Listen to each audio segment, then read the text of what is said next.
Notre histoire débute au pôle Nord dans la maison du Père Noël. Cette année, le Père Noël avait pris de l'avance sur la préparation de sa grande tournée, toujours accompagné de ses fidèles lutins. Il voulait à tout prix éviter les problèmes de l'année précédente. Il n'a jamais oublié comment Keolis Canada était venu à sa rescousse pour sa distribution de cadeaux. Depuis cette rencontre inoubliable, le Père Noël s'était inscrit sur les réseaux sociaux afin de garder un œil bienveillant sur ses amis de Keolis. C'est en se baladant sur la page Facebook de l'entreprise qu'il découvrit la nouvelle ligne de bus Orléans Express entre Ottawa et Montréal. Il lui vint alors l'envie d'essayer cette nouvelle expérience. Je pourrais enfin en profiter pour rendre visite à tous les employés de Keolis Canada et les remercier de m'avoir si gentiment prêté main forte l'an dernier, songea le Père Noël. Alfie, l'un de ses lutins, eut vent de ce voyage au Canada. Tout excité, il s'empressa d'aller rejoindre l'homme bedonnant à la barbe blanche. Et moi, Père Noël, est-ce que je peux t'accompagner? J'ai toujours rêvé de visiter ce grand pays. Le Père Noël se disait qu'Alfie, son plus fidèle lutin, méritait bien cette année de prendre place à ses côtés. Ce sera une grande première pour le petit lutin. Après avoir soigneusement préparé le traîneau et nourri les rennes, les deux compères prirent la route pour un long voyage à travers l'Ontario et le Québec. Les voyageurs firent leur premier arrêt dans les villes jumelles de Kitchener et Waterloo, situées en Ontario. Ils y découvrirent deux centres-villes en plein essor, à la fois jeunes et historiques, le joli parc Victoria, le fameux marché public Saint-Jacob, mais surtout le train léger Ion, inauguré par Keolis Canada en juin 2019. Alfie fut émerveillé par cette avancée technologique. C'était la première fois qu'il voyait un train léger de ses propres yeux. Les deux voyageurs se rendirent par la suite au dépôt de Keolis Canada afin de rencontrer les employés. Après avoir salué toutes ces personnes, le Père Noël et le petit lutin montèrent dans le traîneau, puis reprirent la route en direction d'Ottawa. Les deux voyageurs arrivèrent dans la capitale du Canada. Alfie fut subjugué par le majestueux Parlement canadien, par l'incroyable sculpture d'araignée face au Musée des Beaux-Arts, la forme futuriste du Musée de l'Aviation et celle du Musée canadien de l'Histoire, dont les murs arrondis ne forment jamais de coin. Les deux amis s'étaient même amusés à patiner sur le canal Rideau, la plus longue patinoire naturelle au monde. Arrivés à la gare d'Ottawa, ils firent la rencontre d'Anita, une employée de Keolis Canada. Cette dernière avait nolisé un bus Orléans Express afin d'accompagner les deux voyageurs dans leur périple vers l'est du Canada. Au moment de monter à bord, le Père Noël et Alfie remarquèrent l'ambiance maussade autour d'eux.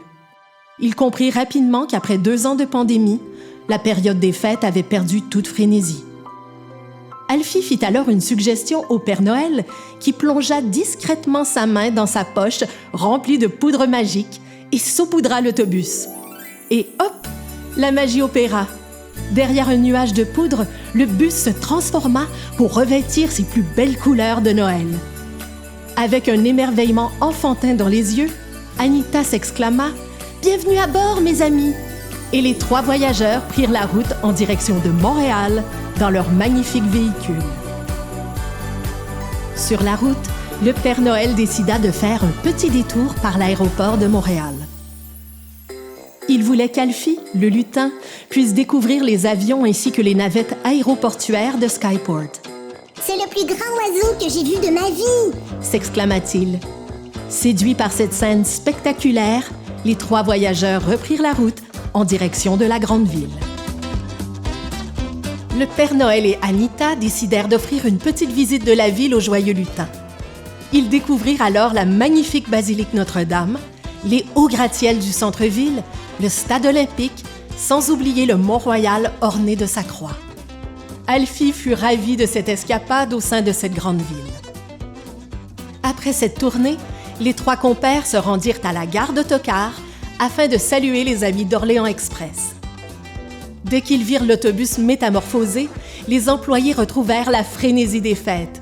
Ils étaient tous très enchantés de cette visite surprise et remercièrent le Père Noël pour cette belle attention. Et voilà que la petite bande se remit en route au volant de ce grand bus étincelant. Au cours de leur voyage, les joyeux amis passèrent par la ville de Terrebonne et son île des Moulins. Puis, ils croisèrent la ville de Repentigny et son centre d'art Diane Dufresne, à l'architecture moderne. Ils en profitèrent pour rendre visite aux employés de Keolis Canada, en particulier les mécaniciens, sans qui le traîneau du Père Noël n'aurait pas fonctionné l'an dernier.